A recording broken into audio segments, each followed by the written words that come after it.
Hi అండి, శ్రీస్కి స్వాగతం. నేను మీ ఉషని. ఈరోజు నేను వంకాయ పచ్చి పులుసు చేశానండి. టేస్ట్ అయితే చాలా చాలా బాగుంటుందండి. మనకి నోటికి ఏమి సహించినప్పుడు ఇది చేసుకుని తినండి. నోటికి అసలు భలే ఉంటుంది. పుల్ల పుల్లగా, కారం కారంగా, తీయగా అసలు చాలా బాగుంటుంది. ఇందులోకి కాంబినేషన్గా ముద్దపప్పు వేసుకుని తినండి, అసలు అద్దరిపోతుంది. లేకపోయినా ఒట్టిదైనా తినేసేయచ్చు, అంత బాగుంటుంది. ఇది చేయడానికి మనం ఎక్కువ కష్టపడాల్సిన పని కూడా లేదండి, చాలా ఈజీగా చేసేసుకోవచ్చు. మనకి వంట చేయాలంటే విసుగ్గా ఉన్నప్పుడు కూడా ఇది 5 minutesలో చక్కగా చేసేసుకోవచ్చు.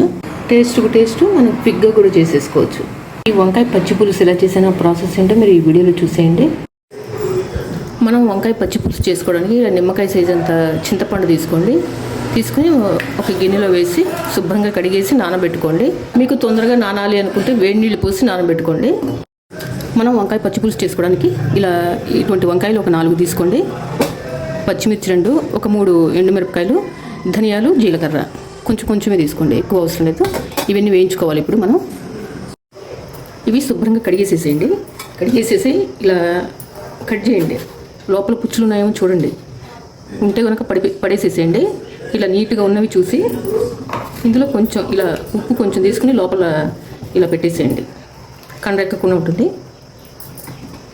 తొందరగా మగ్గుతుంది, ప్లస్ కండెక్కకుండా ఉంటుంది అన్నమాట. ఇలా చేస్తే ఇలా అన్నిటికీ రాసిద్దాం. ఇలా అన్నిటికీ పెట్టేసేసుకోండి. ఈ పచ్చిమిర్చి కూడా కడిగి పెట్టేసుకోండి. ఇప్పుడు స్టవ్ వెలిగించి మనం గుంట పొంగనాలు చేసుకుంటాం కదా, ఈ బాండీ పెట్టుకోండి. దీంట్లో అయితే వేయించుకోవడానికి మనకి వీలుగా ఉంటుంది. అన్నీ ఒకేసారి ముందు ఇవి వేయించుకుందాం. వంకాయలు ఇలా పెట్టేసేయండి. ఈ పచ్చిమిర్చి కూడా ఇలా తుంపేసి ఇందులో వేసేయండి. ఎండుమిరపకాయలు కూడా ఇలా తుంపి ఇందులో వేసేయండి. కొంచెం వేగిన తర్వాత అప్పుడు ఇవి వేసుకుని వేయించుకుందాం. ధనియాలు, జీలకర్ర ఇవి తొందరగా వేగిపోతాయి కదా, అందుకని కాసేపు ఆగి వేద్దాం. మూత పెట్టేసుకుందాం. ఇప్పుడు ఇవి చూద్దామండి, ఒక్క నిమిషం ఆగి ఇవి ఇలా వెనక్కి తిప్పండి.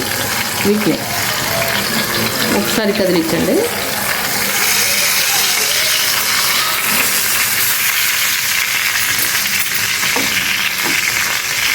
ఇవి కూడా ఒకసారి కలపండి.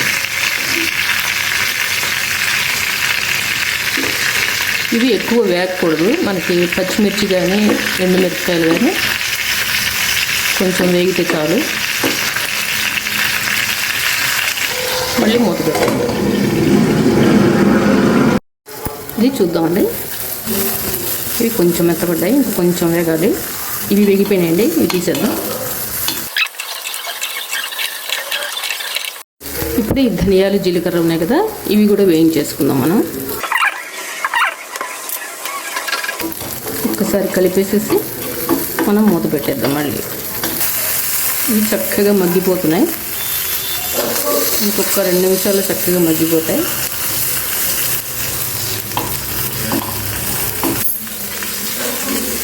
మళ్ళీ మూత పెట్టేద్దాం. ఇది చూద్దామండి.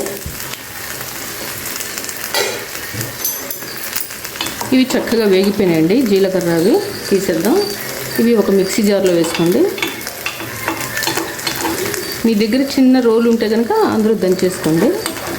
నేను మిక్సీలో వేసేస్తున్నాను.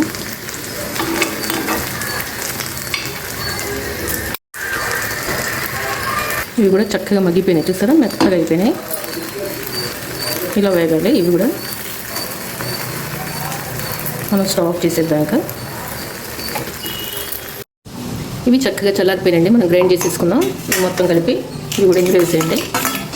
ఈ ఎండుమిరపకాయలు ఉన్న గింజలు కూడా వదలవాకండి, అవి కూడా వేయండి, చాలా బాగుంటుంది. మెత్తగా కాకుండా ఇలా కచ్చపచ్చిగా గ్రైండ్ చేసుకోవాలి. ఇప్పుడు ఇవి చూద్దాం. ఇవి తీసి ఒక బౌల్లో పెట్టేసుకోండి. ఇవి పైన ఇవి ఉన్నాయి కదా, ఇవి తీసేయండి.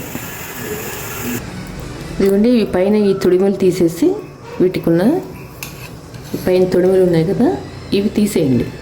ఇలా తీసేసి తొక్కు కూడా తీసేయండి.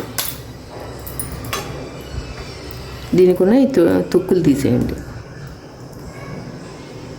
తొక్కు తీసేసుకుని దీన్ని చక్కగా మ్యాష్ చేసేసుకోండి. ఇలా మెత్తగా మ్యాష్ చేసేసుకుని ఒక గిన్నె తీసుకుని అందులో వేసేసుకోండి. ఇది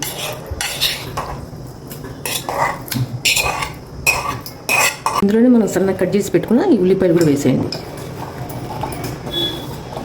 ఇందులోనే సన్నగా కట్ చేసి పెట్టుకున్న పచ్చిమిర్చి కూడా వేసేయండి. మనం వేయించుకున్నాం కదా పచ్చిమిర్చి, ఎండుమిర్చి, ధనియాలు, జీలకర్ర మొత్తం వేసేయండి. సన్నగా కట్ చేసి పెట్టుకుని కొత్తిమీర కూడా వేసేయండి. మనం నానబెట్టుకున్నాం కదా చింతపండు, ఇది ఇలా గుజ్జులాగా తీసేసి ఈ రసం ఇందులో పోసేయండి.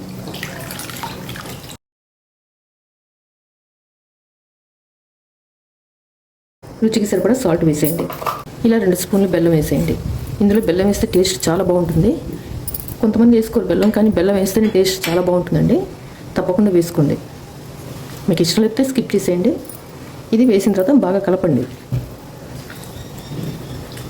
ఇలా చేత్తోనే చక్కగా ఇలా బాగా పిసికేయండి.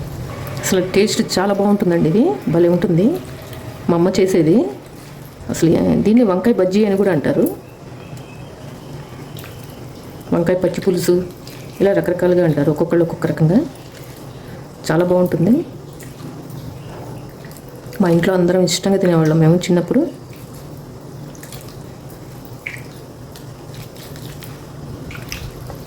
ఇందులోకి ముద్దపప్పు ఉంటే అది కూడా ఇంకా బాగుంటుందండి కాంబినేషన్గా.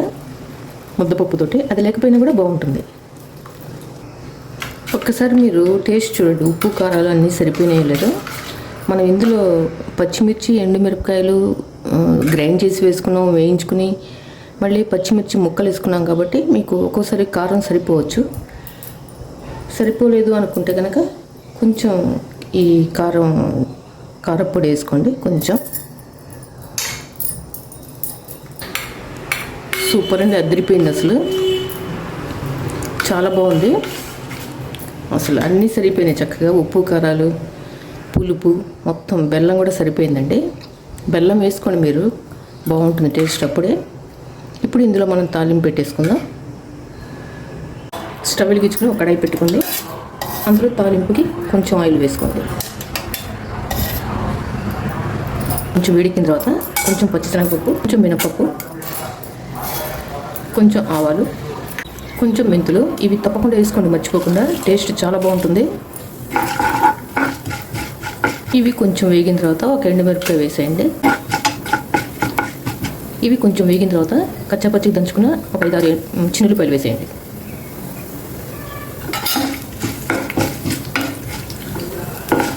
ఇది సిమ్లోనే పెట్టుకుని వేయించుకోండి, అప్పుడే బాగుంటుంది, టేస్ట్ చాలా బాగుంటుంది. ఇందులో కొంచెం పసుపు వేసుకోండి. ఇందాక వేసుకున్నాం కదా మనం ఇందులో మళ్ళీ కొంచెం వేసుకోండి. కొంచెం ఇంగు వేసుకోండి ఇందులో. ఇప్పుడు ఇందులో కొంచెం కరివేపాకు వేసుకోండి. ఇది చక్కగా వేగిపోయింది. స్టవ్ ఆఫ్ చేసేయండి. దీన్ని తీసుకొచ్చి మనం ఈ పులుసులో వేసేసుకున్నాం, పచ్చి పులుసులో.